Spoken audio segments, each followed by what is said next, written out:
एक बार की बात है, दो पड़ोसी थे। लॉकडाउन का टाइम था, दोनों की आपस में लड़ाई हो गई। लॉकडाउन की वजह से इंसान घर बैठे बैठे ही बोर हो रहा था और परेशान हो रहा था। एक पड़ोसी ने दूसरे पड़ोसी को गुस्से में कुछ ज़्यादा ही अपशब्द बोल दिए। थोड़ी देर बाद उसे अपनी गलती का एहसास हुआ और बहुत पश्चाताप हुआ।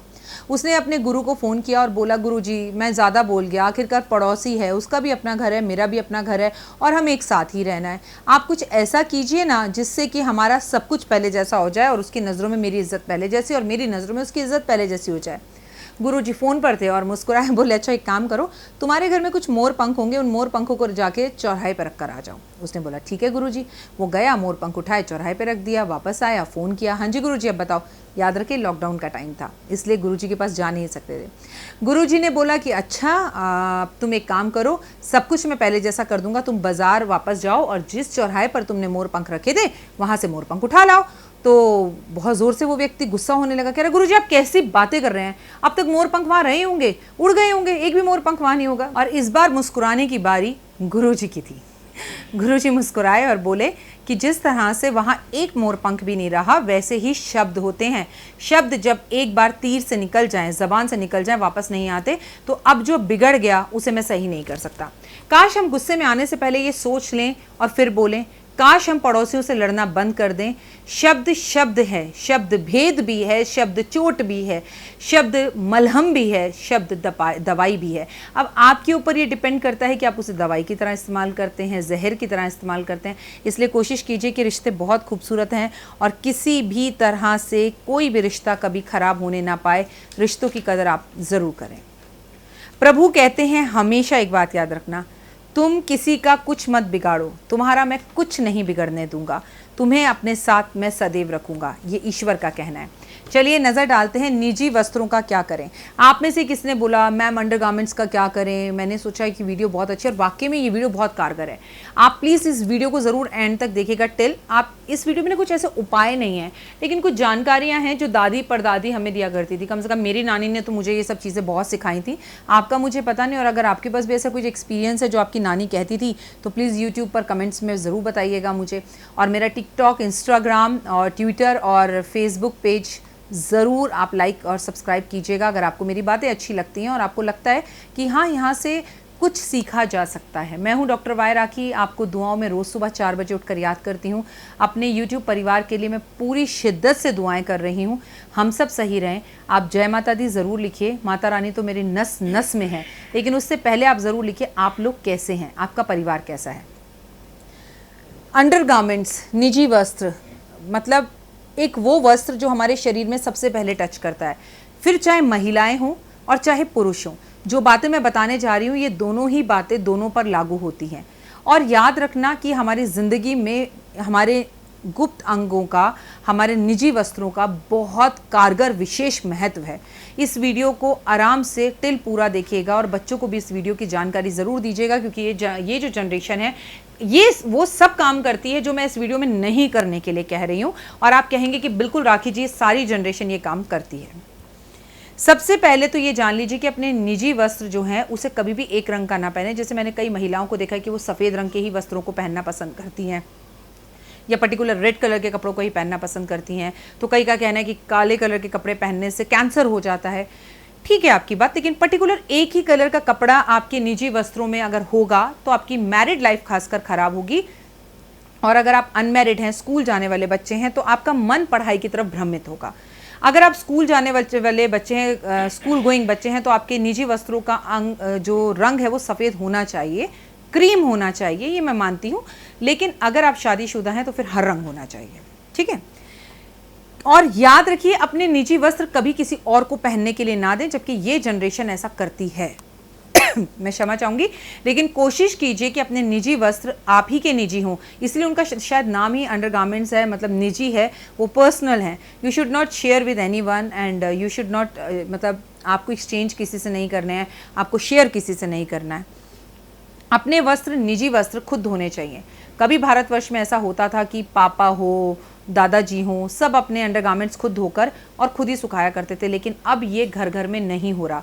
क्या आपने अपने इन बच्चों को अपने पर्सनल वस्त्र, मतलब निजी वस्त्र, अंडरगारमेंट्स सिखाए हैं खुद से धोना? तो आप में से 99% माओं का जवाब होगा कि नहीं। तो ये गलत है।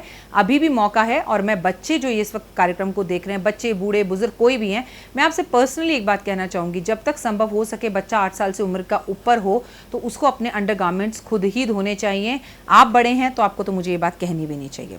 आपके अंडरगारमेंट्स में हमेशा धूप ज़रूर लगनी चाहिए। अगर आपको याद हो तो हमारी मम्मियाँ जब बचपन में कपड़े सुखाती थी, खासकर मेरी माँ ने तो मुझे सिखाया था, जब मैं कपड़े धोकर बाथरूम से बाहर आती थी, कि बेटा इसके ऊपर चुन्नी डाल दो, या बेटा इसके ऊपर चद्दर में इसे छुपा के सुखाओ। तो वो पुराने ज़माने के लोग नहीं थे, उसके पीछे मोटिव था। आज समझ में आती हैं वो बातें, लेकिन मैं हमेशा अपने अंडरगारमेंट्स के ऊपर चुन्नी डाल देती हूँ ताकि उसके ऊपर धूप भी ज़रूर लगे। तो आपको सबसे पहले 2 बातें समझनी है कि आपको अपने निजी वस्त्र जो हैं वो खुद धोने हैं। उसके बाद उसे धोने के बाद धूप लगानी बहुत ज़रूरी है, क्योंकि धूप का लगना आपके हर वस्त्र में बहुत ज़्यादा ज़रूरी है। प्लस उसके ऊपर एक पतला सा कपड़ा या चद्दर या चुन्नी डालिए जिससे कि वो ढकी हुई भी रहे, क्योंकि आपके निजी अंग पुरुष के हों या स्त्री के हों उसे खुले में सुखाना नहीं चाहिए। आपके निजी वस्त्रों को हमेशा समय समय पर खुशबू में, डिटॉल में, एंटीबायोटिक में डालते रहना चाहिए और आपके निजी वस्त्रों में से खुशबू आनी चाहिए। आपके निजी वस्त्र कभी भी फटे कटे नहीं होने चाहिए। अगर आपको याद हो तो पुराने ज़माने में जब पापा की बनैन में छोटी सी भी छेद हो जाता था तो दादी उसमें, मेरी दादी तो कम से कम उंगली डालकर उसे पूरा फाड़ देती थी और कहती थी फेंक दो, पर मेरी नानी या दादी उसको सफाई में ले लेती थी, जबकि ये गलत है। ऐसा भी शास्त्रों में निमित्त है कि अगर ऐसा किया जाता है या ऐसा करते हैं हम, तो मैं आपको बता दूं कि इससे जिस व्यक्ति का वो वस्त्र होता है उसका खून जलता है, उसमें कमज़ोरियाँ आती हैं, कई तरह की बीमारियां लगती हैं, क्योंकि आप उससे मैल साफ कर रहे हो और व्यक्ति का आचरण भी गलत होने लगता है। तो फटे हुए कपड़ों को फेंक दीजिए, लेकिन उसका इस्तेमाल डस्टिंग के कपड़ों में ना करें। वस्त्रों को हमेशा कोशिश करिए कि आप एक व्यवस्थित तरीके से रखें और अलमारी के अंदर सबसे नीचे वाले खाने में आपके अंग वस्त्र होने चाहिए। जब आप अलमारी खोलें तो आपके अंग वस्त्र दिखने नहीं चाहिए। आपको अपने अंग वस्त्र खरीदने हमेशा अकेले में जाना चाहिए। आपको अपने अंग वस्त्र का साइज़ किसी को नहीं शेयर करना चाहिए। आपको अपने अंग वस्त्र किसी को पहनने के लिए नहीं देने चाहिए। जब आपके अंग वस्त्र बहुत ज़्यादा इकट्ठे हो जाएं तो उन्हें एक पैकेट में भरकर कहीं पर भी दूर जाकर, अपने घर से दूर जाकर उसे सड़क पर फेंक देना चाहिए और उसमें ऊपर से थोड़ी सी हल्दी छिड़क देनी चाहिए। ऐसा करने से मैं आपको बता दूं, जब भी कोई आप पर जादू टोना, तंत्र विद्या या वशीकरण करता है तो सबसे पहले वो आपके अंडरगारमेंट्स को ही चोरी करता है और अंडरगारमेंट्स को ही चोरी कर कर किसी को भी अपने काबू में किया जा सकता है। तो अपने अंग वस्त्रों को अपने घर की डस्टबिन में कभी ना फेंके, उसे एक पैकेट में भरकर घर से कहीं दूर फेंक कर आए। आपको अपने अंग वस्त्रों को कहीं पर भी इतना इकट्ठा नहीं करना चाहिए कि वो आपके ऊपर गिरें। ओवर इकट्ठे किए गए अंग वस्त्र आपकी बीमारी का कारण बन सकते हैं। मतलब मसलन 6 की संख्या में आप उसे रखें कि आपके 6 ऊपर के और 6 नीचे के अंग वस्त्र अलग अलग हों, इससे ज़्यादा ना हो। और अंग वस्त्र किस दुकान से ले रहे हैं, पर्टिकुलर साइज़ क्या है, ये कुछ बातें ऐसी हैं जो गुप्त हैं, क्योंकि इसे गुप्त वस्त्र कहा जाता है, अंग वस्त्र कहा जाता है। तो कोई कारण रहा होगा ना, इसकी नुमाइश नहीं की जा सकती। लेकिन आजकल तो इन गुप्त वस्त्रों के बारे में मैं आपसे जितना कहूँ शायद उतना कम होगा कि आजकल बच्चे जो वस्त्र पहनते हैं टीवी पर या सीरीज़ में हम देख रहे हैं, उसमें कोई बुराई नहीं है, ना मैं पुराने ख्यालों की हूँ। तो ये समझ में नहीं आता कि एक्चुअली ये कपड़े हैं कि अंग वस्त्र हैं। तो जो पुराने ज़माने के लोग हैं, जो इन बातों को आज भी मानते हैं, जो संस्कृति भारतीय सभ्यता के साथ जुड़े हुए हैं, और उन्हें अगर ये वीडियो अच्छी लगती है तो इन बातों को फॉलो ज़रूर कीजिए, क्योंकि ये बातें आपकी ज़िंदगी में बहुत मायने रखती हैं। आपकी ज़िंदगी में अचानक से उथल पुथल हो गई है, अचानक से आपकी बच्ची की शादी नहीं हो रही है, आपको बच्चा पैदा नहीं हो रहा, तो यकीनन मान लीजिए, आप मेरी एक बात आप कर देख लीजिएगा, आपके कभी ना कभी छत से कहीं ना कहीं से आपके अंग वस्त्र चोरी हुए होंगे, गायब हुए होंगे। उसी के बाद से आपको या तो संतान की प्राप्ति नहीं हो रही, या आपकी शादी बन गई है, या आपकी मैरिड लाइफ बिल्कुल सही चल रही थी और अचानक से ख़राब हो गई है। तो इसके पीछे हमेशा आपके अंडरगारमेंट्स ही होते हैं। अंडरगारमेंट्स की ये स्पेशल वीडियो ज़रूर देखिए, क्योंकि ये बातें पुरानी ज़रूर हैं पर 100 पते की हैं। और आज क्या पुराना नहीं हो रहा, आज कोरोना वायरस के चलते हम क्या पुरानी चीज़ें नहीं कर रहे। क्या आज हम घर में समोसे नहीं बना रहे, जलेबियाँ नहीं बना रहे, खाना नहीं खा रहे? क्या आज हम पड़ोसी से एक चम्मच चीनी, एक कटोरी चीनी या दूध मांग कर नहीं ला रहे? क्या इंसानियत वापस नहीं जाग गई? कुदरत ने हमें जहाँ से शुरू किया था वहीं लाकर खड़ा कर दिया और बताया कि जिस संस्कृति और सभ्यता में तुम जी रहे हो उससे बेहतर पुरानी ही थी। तो पुरानी बातों को मानने में कोई बुराई नहीं है, क्योंकि ये अंधविश्वास नहीं, ये विश्वास है। जय माता।